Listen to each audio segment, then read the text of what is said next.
नमस्कार, स्वागत है आप सभी का एनएफ न्यूज पर। मैं हूं आपके साथ रोहित। महाराष्ट्र में सियासी घमासान की जब शांति हुई और दो डिप्टी सीएम और एक मुख्यमंत्री मिला, तो उसके बाद अचानक से एक खबर आ गई वक्फ बोर्ड को लेकर। वक्फ बोर्ड का मामला इस वक्त पूरे देश में छाया ही है। संशोधन बिल पार्लियामेंट में है, जेपीसी के पास है। और उसी बीच खबर आती है महाराष्ट्र से कि लातूर में 103 किसानों की जमीन पर वक्फ बोर्ड ने दावा ठोक दिया और 300 एकड़ जो जमीन है उसे कब्जाने की तैयारी कर ली गई। कल इस पर हमने बाकायदा चर्चा भी की थी और विस्तार से पूरा मामला बताया था। अब उसके बाद सबकी नजरें थी कि नई सरकार क्या कुछ इस पर ऐलान करती है। तो डिप्टी सीएम एकनाथ शिंदे ने साफ शब्दों में कह दिया है कि आम जनता की सरकार है, किसी के साथ अन्याय नहीं होगा। उन्होंने साथ ही यह भी बता दिया कि वक्फ बोर्ड अपनी मनमानी हमारी सरकार में नहीं कर पाएगा। चर्चा की शुरुआत करेंगे पंकज जी, समझने की कोशिश करेंगे एकनाथ शिंदे के इस बयान के पीछे क्या कुछ राज छिपा है, लेकिन उससे पहले उनका बयान सुन लेना जरूरी है। मैंने अभी भी कहा है, ये सरकार आम जनता का है, किसी के ऊपर भी अन्याय नहीं होने देगा। सर, महाविकास आघाड़ी को नया नेतृत्व मिलने वाले ममता बनर्जी को करेंगे।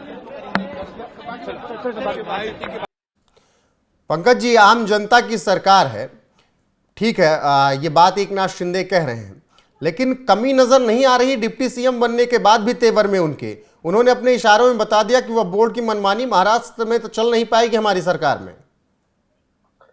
देखिए रोहित, ये कांग्रेस के कुछ पाप है जिसकी सजा ये देश भुगत रहा है। मैं साफ साफ कहूंगा, ये वक्फ बोर्ड, मुस्लिम पर्सनल लॉ बोर्ड, शरिया कानून, ये सब किसी भी लोकतंत्र में नहीं चल सकते। दुनिया में किसी देश में देखा है क्या? अच्छा, पाकिस्तान में वक्फ बोर्ड है? नहीं है। मलेशिया में है वक्फ बोर्ड? नहीं है।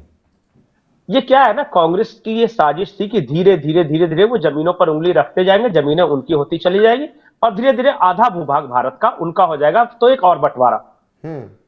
जम्मू के जब मुफ्ती ने कहा था कि हम जब भी 22 करोड़ के आसपास हो जाते हैं तो एक हिस्सा लेकर निकल जाते हैं, और उन्होंने इतिहास का उदाहरण दिया था कि कैसे जब हम अफगानिस्तान में हो गए तो काबुल लेकर निकल गए, फिर जब हम 22 करोड़ हो गए तो पाकिस्तान लेकर निकल गए, फिर बांग्लादेश लेकर। उन्होंने बाकायदा उदाहरण से बताया था और उन्होंने ये कहा था कि अब फिर हम 22 से 24 करोड़ हो गए हैं तो अब टाइम आ गया है।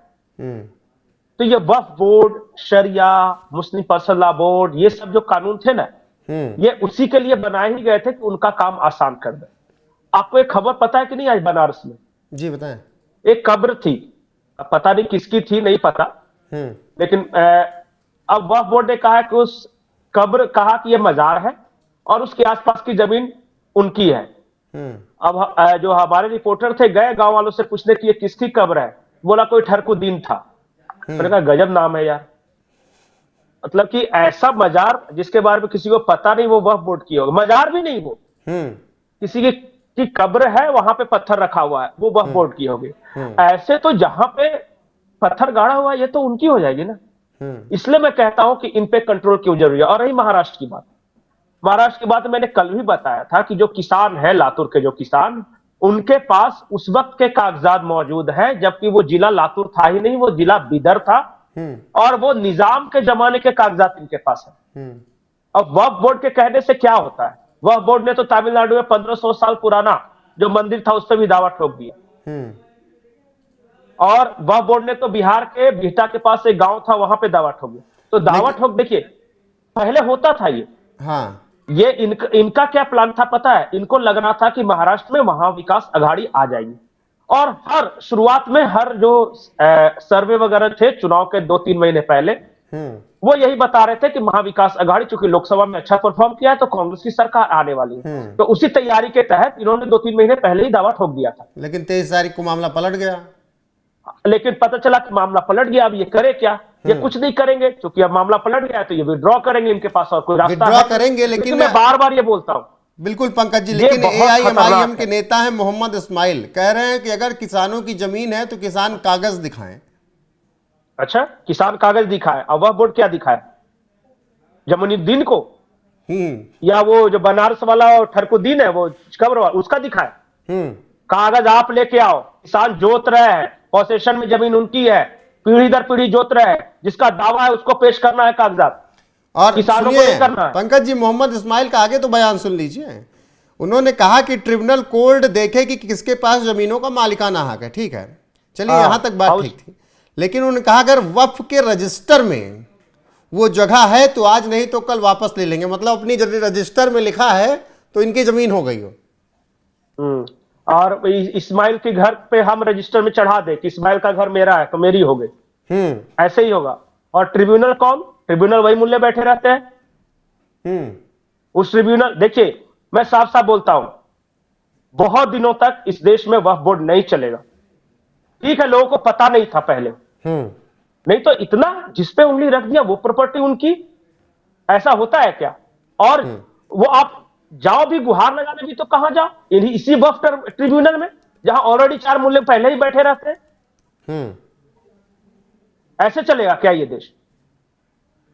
आधा आधा इब्राहिम, मतलब कि ईसाई का, मिशनरीज का, और आधा वक्फ का, और इस देश के रहने वाले लोग कहां जाए, क्या करें?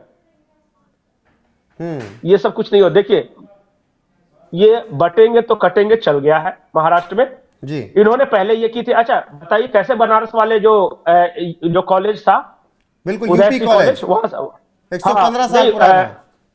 हाँ, वो कैसे वापस आई है? ले लिया, विड्रॉ नोटिस करना पड़ेगा, बड़े पैमाने पर विड्रॉ करना पड़ेगा। योगी आदित्यनाथ जी ने तो कह दिया है कि जो भी आजाद 1972 के पहले का जो भी कागजात है वक्फ बोर्ड शो करे कि उसके पास है कि नहीं। जो नहीं है उसके पास कागजात, वापस सरकार के पास जाओ। 1972 उन्होंने डेडलाइन कर दिया है।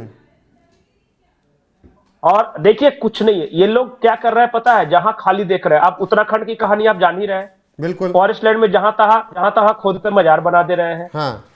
अरे पता है, आप दिल्ली में रहते हैं ना, दिल्ली में वहां एक चिड़ियाघर है, इंदिरा गांधी जैविक उद्यान शायद नाम है उसका। आप जाइए, वहां के अंदर एक मजार है। मैं गया था घूमने, तो मैंने पूछा वो कि ये किसकी मजार है? यहाँ चिड़ियाघर के अंदर है वो। आवाज आ रही मेरी? बिल्कुल बिल्कुल, मेरी आवाज आ रही है? हाँ। तो मैं ये कह रहा था, वो दिल्ली में जो चिड़ियाघर है ना, उसके अंदर एक मजार है, कभी आप जाइएगा तो। मैं भी गया, मुझे आश्चर्य हुआ। मैंने पूछा ये किसकी मजार है? तो बोला ये चिड़ियों की है। मैंने कहा ये कौन सा नया आ गया? आप जाके पता कीजिए, जाके कभी ग्राउंड रिपोर्ट कीजिए।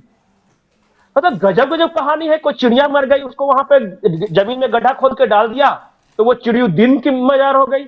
ये बनारस में ठरकुद्दीन की मजार हो गई। लेकिन पंकज जी, ये दीन की मजार बन रही है। मुझे समझाइएगा, एकनाथ शिंदे ने जो बयान दिया है, उन्होंने कट एंड क्लियर संदेश दे दिया है कि मनमानी नहीं चलेगी। मनमानी नहीं चलेगी। उन्होंने संदेश ये दे दिया है कि बेटे हवा बदल गई है, अपने आप को सुधार लो, नहीं तो सुधार दिए जाओगे। वो एकनाथ शिंदे ने साफ साफ कहा है कि हम नहीं चाहते कि जो असम में हो रहा है, या जो उत्तराखंड में, या जो यूपी में हो रहा है बुलडोजर एक्शन, यहां शुरू हो जाए, क्योंकि फिर पनाह नहीं मांगोगे। मतलब वो कहना चाह रहे हैं कायदे में रहोगे तो फायदे में रहोगे। बिल्कुल यही है। और एक बात जान जाइए कि इस बार इस सरकार को पता है कि वो किसके वोट से आए हैं, इसलिए कोई कंफ्यूजन नहीं है। मैंने कहा ना कि आइडियोलॉजी को लेकर कोई कंफ्यूजन नहीं है, कोई मिलावट नहीं है। बोलते हैं ना कि हमारे यहाँ तुम भी खुश, हम भी खुश, ये नहीं है। पेच फंसाएंगे इन सब मामलों में? नहीं, अजीत पवार कुछ नहीं करेंगे। उनको फाइनेंस मिनिस्ट्री मिल गया, वो खुश है। वो प्रेस, वो पहले ही बोल रहे थे कि मैं तो शपथ लेने जाऊंगा, मुझे इन सब चीजों से कुछ नहीं करना। नहीं, अजीत पवार ने अपनी राजनीति सीखी है शरद पवार से। हाँ। उन्होंने 2 ही चीज सीखी है, पद और पैसा। बाकी फालतू चीजों में वो नहीं पड़ते। और मुझे लग रहा है कि चंद्रबाबू नायडू भी थोड़ा बहुत सीख लिया होगा उन्होंने अब। नहीं, चंद्रबाबू नायडू के बारे में यही कहा जाता था कि बहुत ज्यादा सेकुलर वगैरह ये है।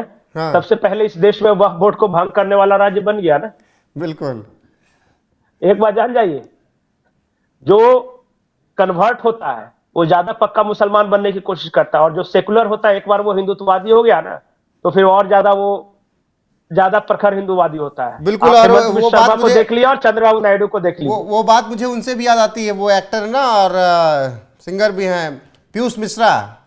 उन्होंने कहा कि भाई ये जो कम्युनिस्ट है ना, ये तुम्हारा घर बार सब लुटवा देंगे, ये बड़े खतरनाक है। वो जब कम्युनिस्टों को छोड़कर आए, क्या कहते हैं, जिहादियों को छोड़कर आए, तो अब जो बात करते हैं वो कमाल की बात है। वाकई आपने सच बात कही पंकज। देखिए रोहित, मैं एक बात कहूंगा कि वक्फ बोर्ड पर जो उसका समर्थन करने का मतलब है कि आप लैंड जिहाद का समर्थन करते हो।